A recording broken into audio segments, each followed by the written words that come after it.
Hey everybody, Gromos here with another Star Citizen video, and today I would like to show you the new Vanguard heavy fighter a bit more and one or two adventures in it in the Alpha 2.1 mini PU. Now, since my last Star Citizen video, Alpha version 2.1 was released to the live server, and it brought quite a few stability and performance improvements in the mini PU. I would say it runs pretty decently for an Alpha now, at least on my system. It also introduced two new ships on the live server, one being the Freelancer, a multi-role transport, and the second is the Aegis Vanguard, a heavy fighter for long-range work. Kind of a sci-fi version of the BF-110 or P-38 Lightning, which did inspire the ship. And I thought that was kind of fitting, since I recently did the Messerschmitt BF-110 video and the P-38 one before that, so I figured it would be nice to take a look at the Star Citizen approach to the heavy fighter too. So, let me give you a bit of an overview of the ship before we take a look at some adventures in it in the mini PU. As always with Star Citizen videos, keep in mind that the game is still in alpha and early in development, so you will see some bugs and glitches here and there, especially on the newly introduced Vanguard. And also, the Vanguard is still being balanced, so expect some changes to its performance later on in comparison to what you can see here. So, the Aegis Vanguard. In the game's lore, this is a heavy long-range fighter. While smaller fighters in-game, like the Hornet or the Gladius, are short-range fighters and are not capable of operating too far away from base or a carrier, the Vanguard is meant for unsupported long-range missions and operate on its own away from bases or carriers for a while. Not something that matters at the moment, as the mini PU, as the name suggests, is still small enough that everything is well within range of short-range fighters as well, but in the finished product it will matter, as you won't be able to just fly your Hornet out to the edges of space without any support. The ship does not carry enough fuel to do that and isn't designed for a pilot living in it for days. At the very least you would need a tanker to provide refueling. As a result, the Vanguard is currently the only pure fighter in this size class, and the only one that can, for example, provide escort for the Aegis Retaliator long-range bomber on long-range missions, or exploration missions into dangerous territory that are too far away from bases. The ship is crewed by two people, a pilot and a gunner for the dorsal turret, so when it comes to crew it is closer to, for example, a BF-110 or Bowfighter than the P-38. There's also an engineering console in the rear of the ship that allows you to control shields and power distribution, but those multi-crew consoles are not properly introduced into the alpha yet. They should be more useful and more configurable later.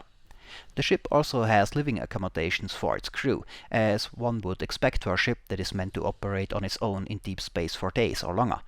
The layout is otherwise inspired by the P-38 Lightning though, with two large engine nacelles left and right of the main body and tail booms extending to the rear from them. You can also see the similarity of the ship to other Aegis ships, especially the Retaliator as well as the smaller Saber fighter, with its black color and typical tail fins, as well as variable geometry wings. Now, this being a game, the main purpose of those wings is to look cool, and they do a stellar job at that in my opinion. However, we know by now that flying in the atmosphere of planets will be in the game in the hopefully not too distant future as well. And in this case I hope and expect that ships with wings would show a better performance and maneuverability in the atmosphere, with the wings creating lift, providing at least some of the force needed to counter the planet's gravity, instead of just having maneuvering thrusters and lift fans like on the Constellation for example, but we will see. Now, for armament, the ship has in its standard configuration a nose turret with a size 4 Revenant ballistic Gatling gun. You can replace this weapon with other size 4 or smaller weapons though, like the M6 laser which you can get from the Constellation. Size 4 is currently the biggest weapon size in the game, but there will be much larger ones later on. As with other ships in Star Citizen, the size 4 turret could be replaced with a fixed forward-firing size 5 weapon, but we don't have any of them in game yet. On top of that we have 4 fixed M5SA lasers in a cluster in the nose, a layout also inspired by the P-38 and other heavy fighters I would guess. Those are size 2 weapons and can as of yet not be replaced with other guns. Think of them as built-in weapons like the M60 Vulcan on the F-16 fighter. They are not meant to be replaced with other weapons. Under the fuselage we got quad rails on each side for 4 size 2 or smaller missiles. Ignite 2 heatseekers come as standard on those. The rails will later also be replaceable with other options, but we don't know what those options will be as of yet. But you can expect to be able to replace the quad rails with double or single rails that can hold larger missiles or rocket pods. External fuel tanks are also possible options in the future. Those are the weapons for the pilot. On top of the ship we have a turret with a 360-degree field of fire and 2 size 2 weapons. Sawbuck cannons come as standard on this turret. That's the armament on the fighter version. Other than this long-range fighter version of the Vanguard, there will also be a bomber version to bridge the gap between the Gladiator carrier-based short-range bomber and the large Retaliator long-range heavy bomber, as well as a dedicated EW platform. But we don't know that much about how EW will work as of yet. Well, that's some info on the Aegis Vanguard. Let's look at some of the mischief you can do in it in the baby PU. As with the BF-110 video, Patrick is on my team again, though this time, since the Vanguard is a two-person ship, not as a wingman but as a gunner in the Vanguard's turret. To start things off and to test out the Vanguard's capabilities and handling a bit, we head over to one of the comm relays to clear out some of the NPCs there. As you can see, there is quite a bit of difference in the projectile velocity of the bearing laser cannons and the ballistic Gatling gun, so when maneuvering or aiming for faster targets you can see the pivots of the two weapons are pretty far away from each other. I need to get quite close to the target to use both weapons at the same time, and have good hopes for hitting. Unless the target is coming straight at me without any transversal velocity, of course. So I fire mostly the faster quad lasers, and the cannon mostly only when I close in enough to fire both at the enemy ship at the same time. The Gatling cannon has a tendency to overheat anyway, so it's better not to fire it too often. Being a size 4 weapon, it does lots of damage when you hit though. Patrick is shooting the double sawbucks from the turret. Now, the turret Star Citizens still need a bit of work and are not always easy to use, but I would say the one of the Vanguard is one of the better ones. You do by now get a small crosshair as an indicator to which way the nose of the ship is pointing, but that only works when you look to the front. When you look to the side or rear, you still immediately lose your orientation and you don't know anymore in which direction in relation to the ship you are pointing. I would like to see a small representation of the ship and turret on one of the monitors of the turret that shows you that. Kind of like the small tank models that show you the position of your turret in relation to the rest of the tank in World of Tanks or similar games. Just that it would show you both the vertical and horizontal position of your guns. It is also not always easy to coordinate on which target to fire. It would be nice if you could designate the target as primary for the whole crew of the ship, but I expect things like that will come as the game gets developed further. In any case, the NPCs on the comm relay are not much of a threat and are easily dispatched. Now, since we have done the comm relay missions previously, we decide to do something else. We haven't decided on what exactly yet, but the first thing it is always a good idea to do is to head over to Security Post Carrier and get some submachine guns to replace our weak laser pistols, as it is always nice to have the firepower should you need it. So we head over that way. There is nothing at Carrier as we arrive, and Patrick is already out of the turret to get the gun when we got an incoming ship, so he gets back into the turret just in case and tests it. To be honest though, I did not expect the incoming ship, a Freelancer, to engage right away, so my ship is stopped and an easy target. But the Freelancer does engage as soon as it is in range, and I take a few hits from it, before I can get the ship back up to speed. The hit on the stopped ship takes my shields down and damages the ship, but now I am back up to speed at maneuvering, which makes it much harder for the Freelancer with its low-speed artillery cannons to get hits.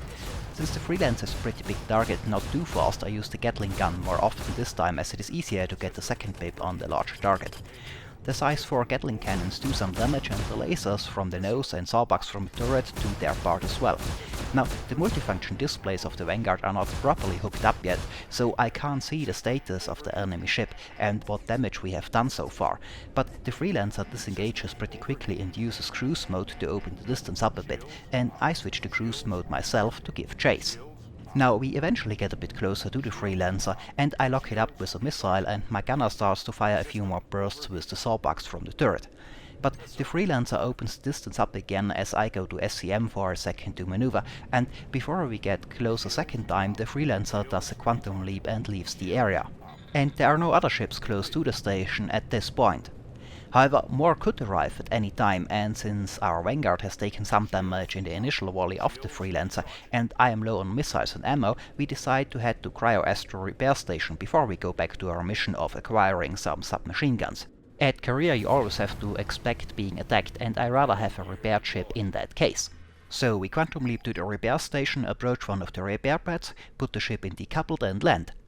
In the finished game, repairing your ship will be a bit more complicated and having it damaged therefore a little bit of a bigger deal, but in this stage of the mini-PO you just need to land on a repair pad and a few drones will repair and rearm your ship for free.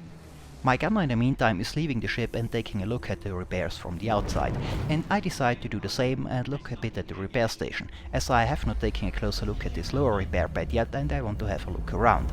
Now, there is another ship approaching, but I'm not thinking much about that. It's a repair station after all, and combat, that's what Broad Korea is for after all, or so I think, so I don't expect much trouble here. Or at least no trouble other than getting past the gunner seat, which has not retracted properly. But just when I reach the rear hatch, my gunner tells me that the other ship, a freelancer, I'm not sure if it is the same from before or a different one, is coming straight at us and looking like it wants to attack. So I turn around to get back to the pilot's seat, to try to get the ship off the ground again. However, the gunner seat being in the way keeps me from getting there in time. A good thing, as it turns out. The freelancer opens fire, and with my ship shut down and the shields down, as well as being a stationary target, it is destroyed quickly. Now, if I had made it into the pilot's seat, I would have died here, but if you are not in the seat, you can survive your ship breaking apart, and I do so. So does my gunner, who was far enough away from the ship.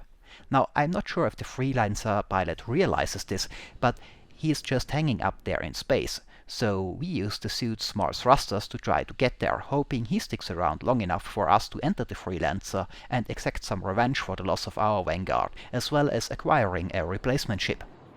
As we get closer, the freelancer starts to move forward again. At first I feared it might leave the area before we can get to it, but then it looks like it is approaching a landing pad on the repair station too. Maybe it is the freelancer from earlier and wants to repair some battle damage too. So we follow, getting ready to enter the ship as it lands on the repair pad. It is just touching down, but then suddenly lifting up again, just hanging there for a second. I was afraid we were spotted, but then it seems the freelancer just landed a bit too far back on the pad and is moving forward a bit. So I follow while it slowly moves forward, and when it comes back down, I wait to the right of the hatch, and my gunner is approaching from the other side. As soon as the freelancer touches down again, I run to the rear hatch and open it to gain access to the ship. And as it is open, we make our way through the cargo hold and living area of the ship towards the cockpit, pistol at the ready. If the pilot has noticed us, he might be waiting with his weapon out. But as I reach the cockpit, he is still sitting in the pilot's seat, and we are about to get us a free new ship. Or not. Well, it seems there is some sort of bug or glitch in the alpha which leads to people in the pilot's seat not taking any damage from handheld weapons. I did not know that. Well, I still call it a successful theoretical boarding action and look for something else to damage. But sadly at this point my client crashes. Well, it is still an alpha after all. However, that is not so bad either. I rejoin the server, wake up at Port Olisar again and get myself a new Vanguard from there. So I got myself a new ship, but what I don't have is a gunner, since he is still stuck in the rear of the freelancer, which has left the repair pad, so I have to go rescue my gunner. My gunner informs me that in the meantime the freelancer headed back to security post Korea by now, so I quantum leap there. But just as I arrive, the freelancer leaps away. However, I have seen in which direction. I bring up my quantum menu and the only destination in that direction is a repair station, so I go back into quantum and follow. It's a short leap, and as I come out of quantum travel, the freelancer is in front of me, and I lock it up with a missile and start to engage. My gunner is at the rear hatch ready to get out if the freelancer blows. The freelancer does not seem to be interested in trying a second round versus my Vanguard though, and makes a run for it.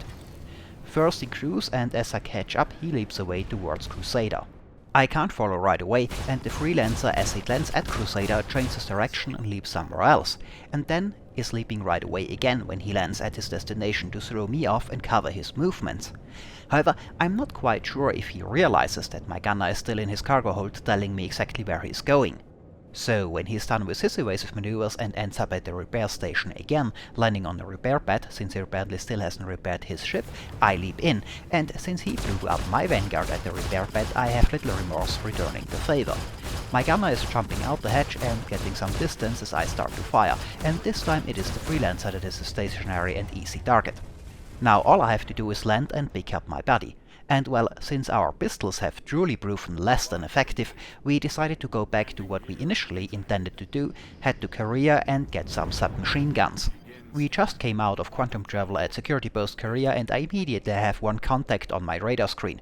Now, most of the time people even at security post Korea don't attack you right away and without provocation, so I figure we can probably fly past and get our guns and be on our way. Well, I was figuring wrong as usual, and the ship, a Hornet, is attacking right away, and it brought a friend too in a second Hornet, so it's on again and my gunner is scrambling to get into the gun turret. I return fire with my heat-seeking missiles and my own guns. Luckily, I'm pretty close to the Hornet and I can use my Gatling gun and lasers at the same time, and often hit with both weapon systems when the pips are close enough together. And while I'm not able to hit with both of them as the pips are too far apart, I'm still close enough to effectively hit with the Gatling cannon most of the time, which is our strongest weapon. I got some target lock trouble that is a known issue with the Vanguard and hopefully fixed soon, but it is not too bad in this case and I can relock every time. To mix things up a bit when you're locked in a fight, I occasionally break off, fly away a bit, decouple, swing around and fly back at the Hornet, to hopefully reduce the distance again and get good hits in with my main cannon. I also strafe up and down a bit, as well as always sideways, to have as much motion as possible and making it harder to get hit. If you don't have any transversal velocity, you will take a lot of damage and die fast. One thing that still needs some work on is feedback for getting hit. The Hornets are getting some hits in, but you rarely notice unless it's straight in your face, and since my MFDs aren't working properly yet, I have little info on the status of the enemy ship. But the first Hornet goes down, and I start to engage the second one. I have more trouble here to close the distance, and since the servers are acting up a bit, it's hard to find the exact point to place the pips of the cannons that result in a hit. So the fight versus the second Hornet takes a bit longer and we start to take some damage too. My fuselage is getting red. At this long distance I engage with the quad lasers only, as the projectile velocity of the Gatling gun is too slow and it's hard to get the pip on target. But eventually we get enough hits in and the second Hornet goes down. So this was our first pirate attack, I guess. Now, with our ship heavily damaged, we decide not to wait around for anybody else that wants to play here, as I have no idea how extensive the damage to our Vanguard is at this point. So we decide to fly back to Cryer Astro and repair our ship again. So we head back to the lower repair pad, and as last time I figure I take the opportunity for a bit of sightseeing and take a closer look at the repair station while my ship is being repaired and rearmed. And of course, as soon as I take a step away from the rear ramp, a Hornet comes in and blows my Vanguard up. Again, and I'm flung into space by the explosion. This time my gunner did not make it. I have to say, this whole ship repairing deal does not seem to work out for me all that well. But at least this time the pilot of the Super Hornet is feeling bad for his evil deeds and offering to fly me back to Port Olisar. Luckily the Super Hornet is a two-seater, so I get in the rear and we fly back to Port Olisar. After a short hop in the rear of the Super Hornet, we land at one of the out-of-service struts of Port Olisar and my gunner is coming by in his own Super Hornet to pick me up. So I change into my buddy ship and we head back out there in my buddy's Hornet. This time he's the pilot and I'm the gunner, but that's another story. We did in the end, by the way, manage to get some submachine guns. Well, and this is it for this little video. I hope I could show you some of the things you can do in the mini PU and introduce the Vanguard a bit. Now keep in mind that the ship will most likely get some balancing changes, as will all other ships, so you can't tell exactly how they will perform in the final product from this, but the video was more about showing off the things you can do in the mini PU and maybe give a bit of a feel of what the finished game is supposed to be about.